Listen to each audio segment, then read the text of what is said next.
আসসালামু আলাইকুম। নবম দশম শ্রেণীর শিক্ষার্থী বন্ধুদেরকে আমি আমার ক্লাসে স্বাগতম জানাচ্ছি। আজকের ক্লাসে আমরা আলোচনা করব তোমাদের সাধারণ গণিত বইয়ের পরিমিতি অধ্যায় অনুশীলনী 16.2 পর্ব নাম্বার 2। আজকের ম্যাথ হচ্ছে 4 এবং 5।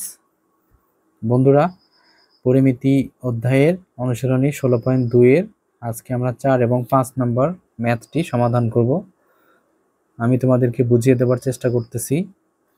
দেখো, তোমরা যদি মনোযোগ সহকারে দেখো তাহলে অবশ্যই বুঝতে পারবা। বন্ধুরা, তার আগে তোমরা যারা এখনো আমার চ্যানেলটি সাবস্ক্রাইব করোনি অবশ্যই সাবস্ক্রাইব করে দিবা এবং বন্ধুদের মাঝে শেয়ার করবা এবং ভালো লাগলে অবশ্যই কমেন্ট করে জানিয়ে দিবা। চলো তাহলে শুরু করা যাক।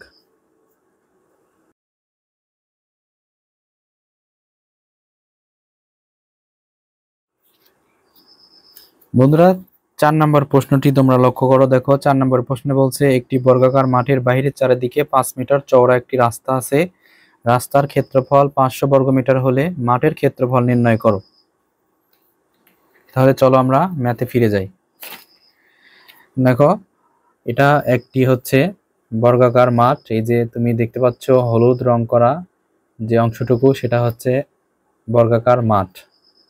সো আমরা যেহেতু মাঠের যে দৈর্ঘ্য আছে সে দৈর্ঘ্য আমরা জানি না, সুতরাং আমি ধরে নিছি হচ্ছে এক্স মিটার। যে দেখো, মনে করি বর্গাকার মাঠের দৈর্ঘ্য হচ্ছে এক্স মিটার। তাহলে যেহেতু এটা বর্গাকার, চতুর্দিকে সমান, এই দিকেও সমান, এই দিকেও সমান, সব দিকেই সমান, সুতরাং এটি হচ্ছে একটি বর্গ। সেজন্য বর্গের ক্ষেত্রফলের সূত্র আমরা জানি বাহুর দৈর্ঘ্য তারপর স্কোয়ার। এই যে দেখো, মাঠের দৈর্ঘ্য যে এক্স আছে তারপর স্কোয়ার দিছি, কারণ এটা বর্গ। এই জন্য বাহুর দৈর্ঘ্যের উপর স্কোয়ার দিলে সেটা বর্গের ক্ষেত্রফলের সূত্র হয়। তাহলে আমরা লিখে নিলাম যে মনে করি বর্গাকার মাঠের দৈর্ঘ্য এক্স মিটার, ক্ষেত্রফল এক্স স্কোয়ার বর্গমিটার। আমাদের প্রশ্নে বলা আছে রাস্তার ক্ষেত্রফল 500 বর্গমিটার। এখন দেখো, আমাদের যে বর্গাকার মাঠটি রয়েছে, মাঠের চতুর্দিকে 5 মিটার করে রাস্তা আছে। দেখো বন্ধুরা, আমি রাস্তাটি এঁকে নিছি। এই যে তোমরা ফাঁকা অংশটুকু দেখতে পাচ্ছ, সাদা অংশ, এটা হচ্ছে একটি রাস্তা। আর রাস্তাটি কিন্তু দেখতে আয়তাকার। রাস্তা কি দেখতে আয়তাকার, এটা কিন্তু বর্গাকার নয়।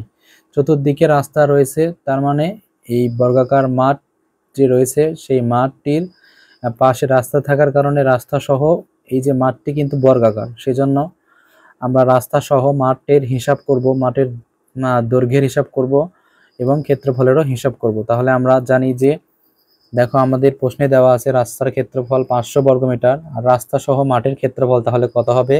বর্গাকার মাঠের ক্ষেত্রফল হচ্ছে এক্স স্কোয়ার আর রাস্তার ক্ষেত্রফল হচ্ছে 500, অর্থাৎ এই যে হলুদ রং করা অংশটুকুর ক্ষেত্রফল হচ্ছে এক্স স্কোয়ার।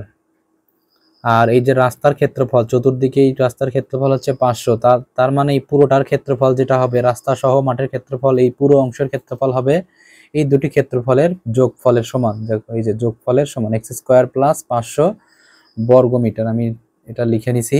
এবার রাস্তা সহ বর্গাকার মাঠের এক পাশের দৈর্ঘ্য, এবার তোমরা এক পাশের দৈর্ঘ্য আমরা হিসাব করব। আমাদের যে বাহুর দৈর্ঘ্য ছিল, বর্গাকার মাঠের বাহুর দৈর্ঘ্য ছিল এক্স মিটার। রাস্তা যেহেতু 5 মিটার বৃদ্ধি, তার মানে এইটুকু যদি এক্স মিটার হয় আর এইটুকু হচ্ছে যদি 5 মিটার হয়, তাহলে এই দিকে শুধু নাই, এই দিকেও কিন্তু রাস্তাটি রয়েছে। সুতরাং আমরা পরপর দুইবার এরকম করে গুণ করে দেব বা যোগ করব। 5 যোগ 5ও করতে পারো, 5 গুণ 2ও করতে পারো। তাহলে এক পাশের দৈর্ঘ্য হবে এই যে এতটুকু আর এই যে এতটুকু, আবার এই পাশেও এতটুকু করে রয়েছে। দুই পাশে দেখো, এই যে এতটুকু পুরোটা হচ্ছে এক্স, এই যে এতটুকু। তার মানে আমাদের 5 আর 5 10 হবে, অথবা 5 দুগুণ 10 এরকমও করতে পারো। তাহলে এক্স প্লাস 10 মিটার হবে। তাহলে যেহেতু এটি একটি বর্গাকার ক্ষেত্র, সুতরাং বর্গাকার ক্ষেত্রের ক্ষেত্রফলের সূত্র হচ্ছে বাহুর দৈর্ঘ্যের উপর স্কোয়ার। দেখো, বাহুর দৈর্ঘ্যের উপর স্কোয়ার করে নিছি, এটা হচ্ছে a প্লাস বি হোল স্কোয়ারের সূত্র। তাহলে স্কোয়ার প্লাস 2, এ বলতে এক্স, বি বলতে 10 প্লাস বি স্কোয়ার, অর্থাৎ 10 এর উপর স্কোয়ার। এটাকে ক্যালকুলেশন করলে এক্স স্কোয়ার প্লাস 10 দুগুণ 20 এক্স প্লাস 10 10 100। এটা কি বের হলো বন্ধুরা? রাস্তা সহ মাঠের কিন্তু ক্ষেত্রফল বের হলো।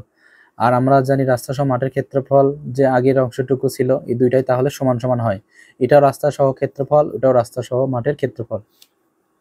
সেজন্য আমি লিখছি শর্ত মতে এই অংশটুকু আগে লিখবা এই অংশটুকু পরে লিখবা সমান দিয়ে। এখন উভয় পক্ষ থেকে আমি এক্স স্কোয়ার বর্জন করে দিছি, অর্থাৎ এটা বিয়োগ করলে কিন্তু কেটে যায়। তাহলে থাকলে হচ্ছে 20x প্লাস 100, আর এখানে থাকে হচ্ছে 500। 100কে 500 ওই পাশে পার করে দিছি, অর্থাৎ ডান পাশে পার করে দিলে মাইনাস হয়ে যায়। 500 থেকে 100 বিয়োগ করলে 400, আর এখানে 20x অর্থাৎ 20x। এখন x এর মান বের করার জন্য 20 দ্বারা ভাগ করছি, ভাগ করলে হয় 20 মিটার। এখন আমাদের প্রশ্নে বলছে মাঠের ক্ষেত্রফল কত, তাহলে মাঠের ক্ষেত্রফল হবে বাহুর দৈর্ঘ্য তারপরে স্কোয়ার, অর্থাৎ বাহুর দৈর্ঘ্য বের হয়েছে এখানে 20 মিটার, তারপরে স্কোয়ার 400 বর্গমিটার। তাহলে এটাই হচ্ছে আমাদের মাঠের ক্ষেত্রফল 400 বর্গমিটার। বন্ধুরা, এটা হচ্ছে আমাদের 4 নম্বর প্রশ্নের সমাধান। এবার আমরা 5 নম্বর প্রশ্নটি করব। 5 নম্বর প্রশ্নটি কিন্তু অনেক বেশি গুরুত্বপূর্ণ প্রশ্ন। চলো তাহলে দেখা যাক। বন্ধুরা, 5 নম্বর প্রশ্নটি আমরা একটু লক্ষ্য করি। দেখো, 5 নম্বর প্রশ্ন হচ্ছে একটি বর্গক্ষেত্রের পরিসীমা একটি আয়তক্ষেত্রের পরিসীমার সমান। তাহলে কি বললো এখানে, একটি বর্গক্ষেত্রের পরিসীমা যা হবে আয়তক্ষেত্রের পরিসীমাও একই হবে। আয়তক্ষেত্রটির দৈর্ঘ্য প্রস্থের 3 গুণ এবং ক্ষেত্রফল 768 বর্গমিটার।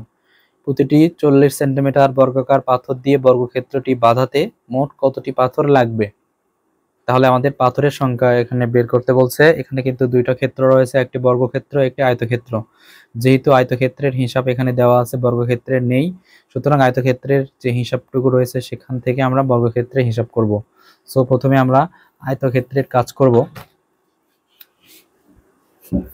তাহলে তুমি লিখবা যে মনে করি আয়তক্ষেত্রের প্রস্থ হচ্ছে x মিটার, দৈর্ঘ্য তাহলে হবে কি 3 গুণ, যেহেতু তাহলে 3x।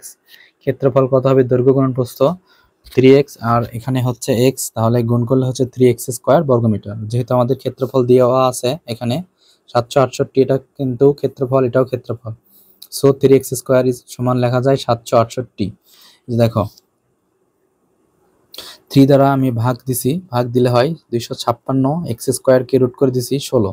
এটা কি বের হলো, x মানে ধরে নিছিলাম প্রস্থ, এই যে দেখো প্রস্থ, তাহলে প্রস্থ বের হলো 16। এখন দৈর্ঘ্য কত হবে 3x, তাহলে 3 দ্বারা 16 কে গুণ দিলে 48, অর্থাৎ পরিসীমা হবে।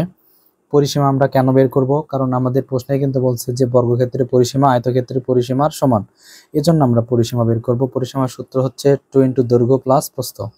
দৈর্ঘ্য হচ্ছে 48, প্রস্থ হচ্ছে 16। 16 আর 48 যোগ করলে হয় 64, 64কে 2 দ্বারা গুণ করলে হয় 128। এটা কি হলো, আয়তক্ষেত্রের পরিসীমা হলো। সো আমাদের প্রশ্নে দেওয়া আছে যে বর্গক্ষেত্রের পরিসীমা হবে আয়তক্ষেত্রের পরিসীমার সমান, সুতরাং বর্গক্ষেত্রের পরিসীমা হবে 128, যেহেতু আয়তক্ষেত্রের পরিসীমাও 128 এই জন্য। তাহলে বর্গক্ষেত্রের আমরা জানি বাহুর দৈর্ঘ্য কয়টি, বর্গক্ষেত্রের বাহু কিন্তু 4টি, বাহুর দৈর্ঘ্য না, বাহু কিন্তু 4টি। তাহলে একটি বর্গক্ষেত্রের বাহু যদি 4টি হয়, তাহলে এক বাহু বের করার জন্য আমরা 4 দ্বারা ভাগ দিব পরিসীমাকে, তাহলে আমরা এক বাহু পাবো। তাহলে এক বাহু যদি আমরা পেয়ে থাকি, তার আবার ক্ষেত্রফল বের করব। এক বাহুর উপর স্কোয়ার করলে ক্ষেত্রফল হয় বর্গের বাহুর দৈর্ঘ্যের উপর স্কোয়ার, তাহলে 32 আর 32 গুণ দিলে হয় 1024 বর্গমিটার। সো এই 1024 বর্গমিটার, এটা কি হলো, এটা বর্গের কিন্তু ক্ষেত্রফল বের হলো।